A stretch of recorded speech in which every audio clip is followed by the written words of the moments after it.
Some people have this premonition that or idea that NGOs are something that you do that does not have to bring in benefits. No, that's not true. When you are rendering a service, when you are solving a problem, there is always a reward that comes with it. Money Are comes you getting in. me?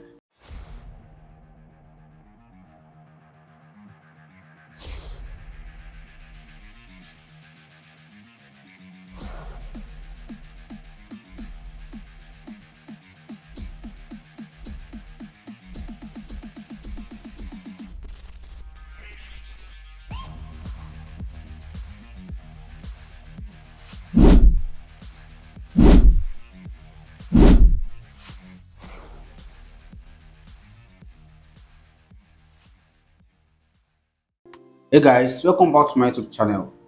I remain Sonny Sam, your number one financial expert, president and CEO of the Institute of Financial Literacy, whose mantra is paradigm shift. Guess what? It is finding your spark as an individual, undergraduate or graduate, episode 4.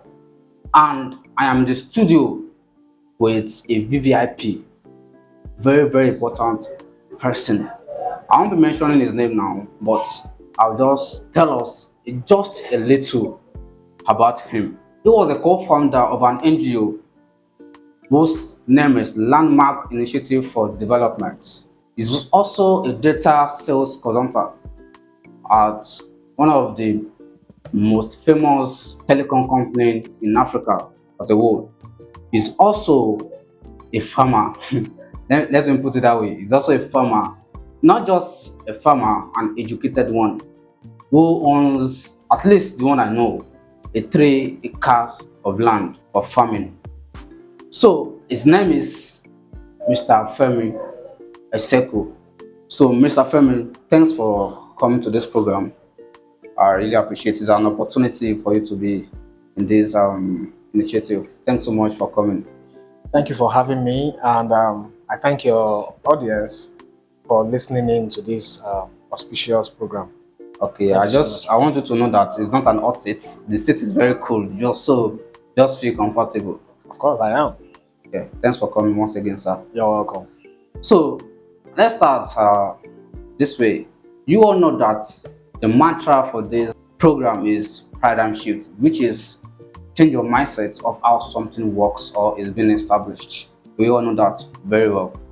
So because of this, I'm going to start straight ahead because of time, and I would want you to please watch to the end. It is very important as Mr. Femi is loaded to give something which is of millions of naira to you. So keep watching. So sir, as a young person growing in Africa, what was your dream?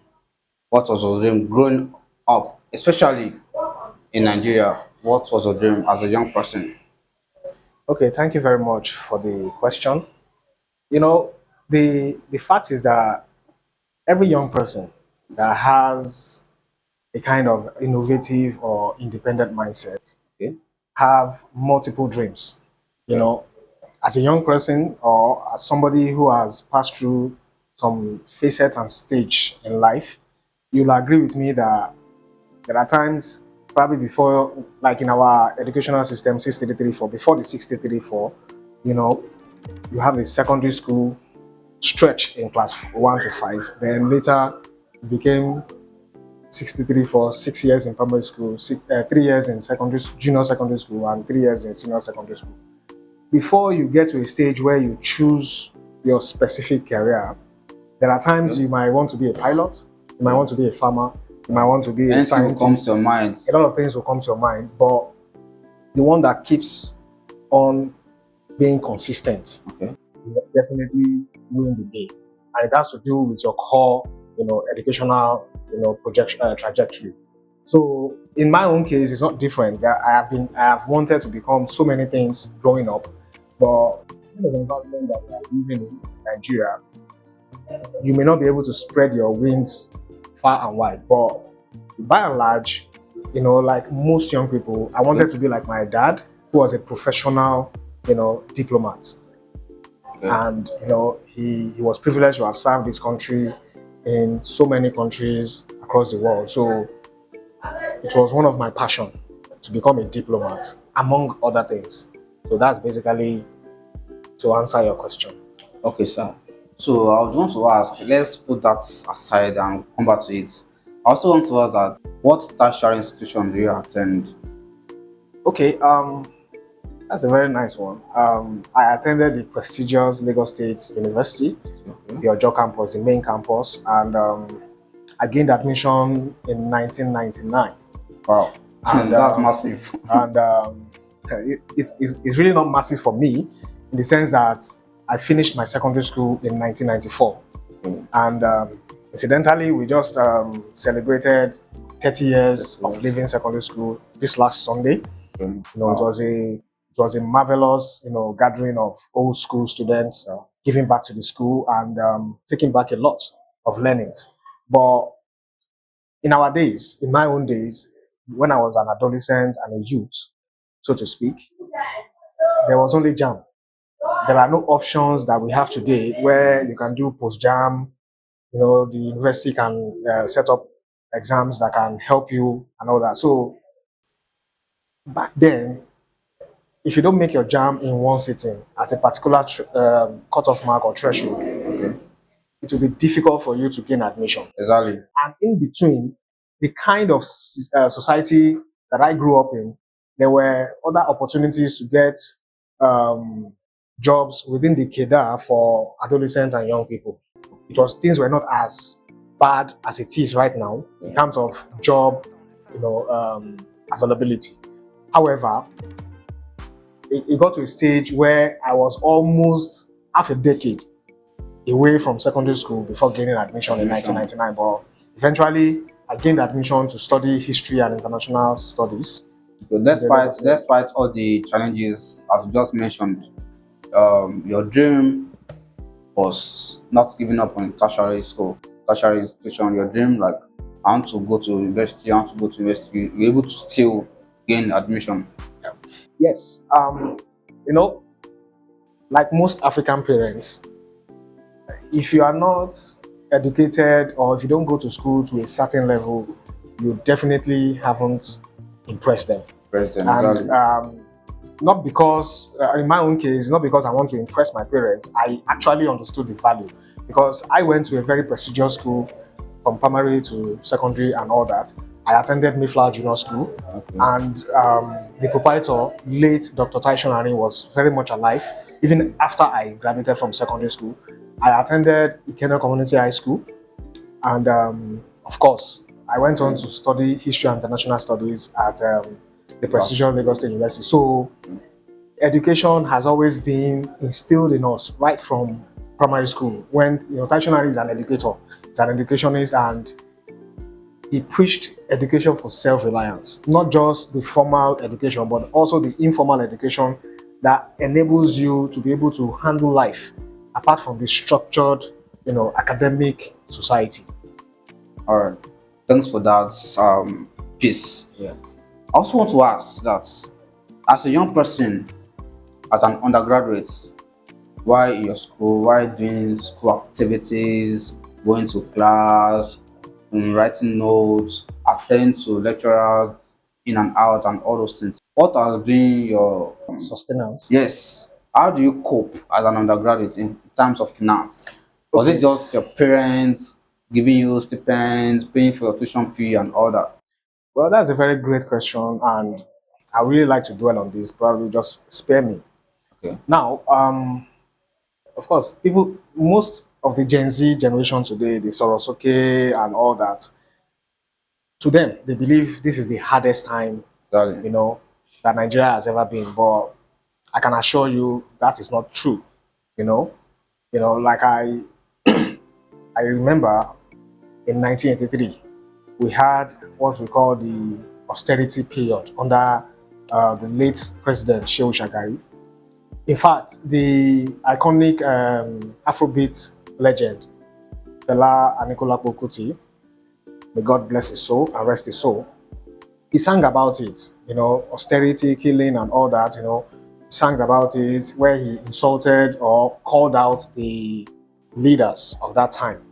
So basically, things have been hard from time. You know, we also entered into the stage of war against indiscipline under Buhari, the first one, and the Agbon, where things were, you know, he was trying to instill discipline. Note something: if you're a student of history like myself, it got to a stage where they rot in the society to the extent that if you want to enter public transport, the chaos is out of this world.